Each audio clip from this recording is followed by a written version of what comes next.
नमस्कार दोस्तों, स्वागत है आप सभी का हमारे YouTube चैनल में। आज हम बात करेंगे लक्ष्मण की मृत्यु की खबर सुनते ही माता उर्मिला क्यों हंसने लगी। रामायण को आज तक हमने, आपने और इस समाज ने श्री राम के दृष्टिकोण से देखा। लक्ष्मण को देखा, देवी सीता को जाना, हनुमान के भक्ति भाव को जाना, रावण के ज्ञान को पहचाना, लेकिन ये कभी ध्यान नहीं दिया कि इस रामायण में अगर कोई सबसे अधिक उपेक्षित और अनदेखा पात्र था तो वह थी लक्ष्मण की पत्नी जनक नंदिनी सीता की अनुजा उर्मिला। आइए कहानी को विस्तार पूर्वक जानते हैं। उससे पहले अगर आप हमारे चैनल पे नए हैं तो चैनल को सब्सक्राइब कर लें। जब राम सीता वनवास को जाने लगे और बड़े आग्रह पर लक्ष्मण को भी साथ जाने की आज्ञा हुई तो पत्नी उर्मिला ने भी उनके साथ जाने का प्रस्ताव रखा, परंतु लक्ष्मण ने उन्हें यह कहकर मना कर दिया कि अयोध्या के राज्य को और माताओं को उनकी आवश्यकता है। उर्मिला के उस नौयौवन कंधों पर इतना बड़ा दायित्व डालकर लक्ष्मण चले गए। वो पल, वो जीवन सरिता जो कोई भी नववधु अपने पति के साथ गुजारती है, वो उर्मिला के नसीब में नहीं लिखा गया था। पतिव्रता स्त्री के जीवन के चंचल पड़ाव पर भी, अपने पति से दूर रहने पर भी लेस मात्र भी किसी और का ध्यान नहीं किया गया।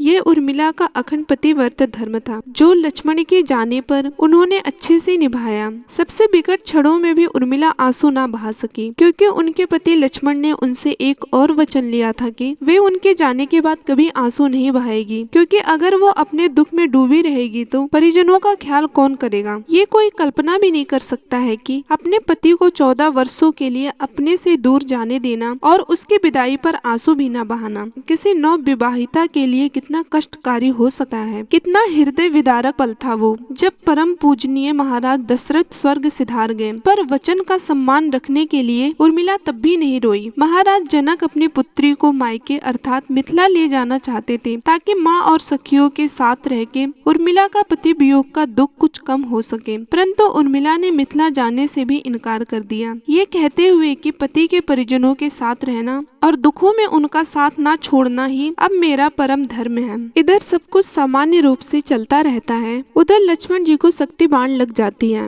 राम के अनुरोध करने पर हनुमान जी संजीवनी लेके आते हैं। जब वो संजीवनी लेकर आते हैं तो रास्ते में उनको अयोध्या के दर्शन होते हैं। वे सोचते हैं कि जब इस रास्ते से ही जा रहे हैं तो चलो अयोध्या के दर्शन कर लेते हैं। वो उधर से जैसे ही गुजरते हैं तो उधर अयोध्या के सैनिक जो उनको देख रहे होते हैं, उन्होंने भरत जी को बताया कि कोई इधर से शत्रु आ रहा है जो अयोध्या पर आक्रमण करना चाहता है। उसी समय भरत जी ने अपने धनुष से तीर निकाला और हनुमान जी के ऊपर निशाना साध दिया। उसी समय हनुमान जी मूर्छित होकर नीचे गिर गए। जब वो मूर्छित होकर नीचे गिरे तो राम राम बोलने लगे। तब दौड़कर भरत जी उनके पास गए और बोले, आप कौन हो जो राम राम पुकार रहे हो। तब हनुमान जी ने उनको सारी बातें बताई और बोला कि लक्ष्मण जी को शक्ति बाण लग गया है, मैं उन्हीं के लिए संजीवनी लेके जा रहा हूँ, जो कि मुझे सूर्य उदय से पहले पहुँचना है। इस बात को सुन के भरत जी बहुत दुखी हुए और वो हनुमान जी से बोलने लगे कि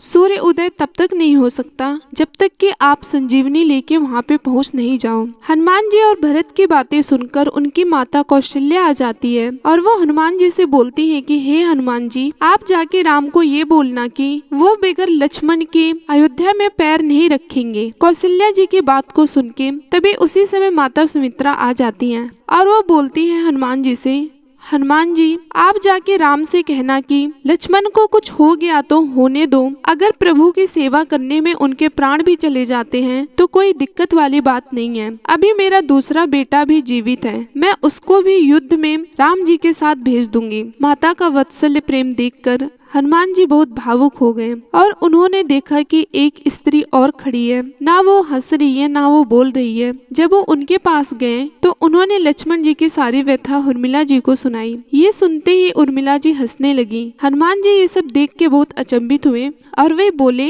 आप कैसी स्त्री हो, आपके पति के प्राण संकट में हैं और आप हंस रही हैं। इस पर उर्मिला जी ने जो जवाब दिया, तीनों लोगों के लोग स्तंभ हो गए। उन्होंने कहा, अभी तो मेरा दीपक जल ही रहा है तो लक्ष्मण जी को क्या हो सकता है। उर्मिला जी ने हनुमान जी से बोला, हनुमान जी आप चाहे तो अयोध्या में विश्राम भी कर सकते हैं, सूर्य जब तक नहीं निकलेंगे जब तक कि आप वहाँ पे पहुँच नहीं जाएंगे। ये सुनकर हनुमान जी बहुत अचंभित हुए और फिर उन्होंने सब लोगों से आज्ञा ली और पर्वत को लेकर श्री राम के पास पहुंच गए। हमारे द्वारा बताई गई कहानी आपको कैसी लगी? अगर कहानी अच्छी लगी तो कमेंट में जरूर बताइएगा और साथ ही चैनल को सब्सक्राइब कर लीजिएगा। जय श्री राम।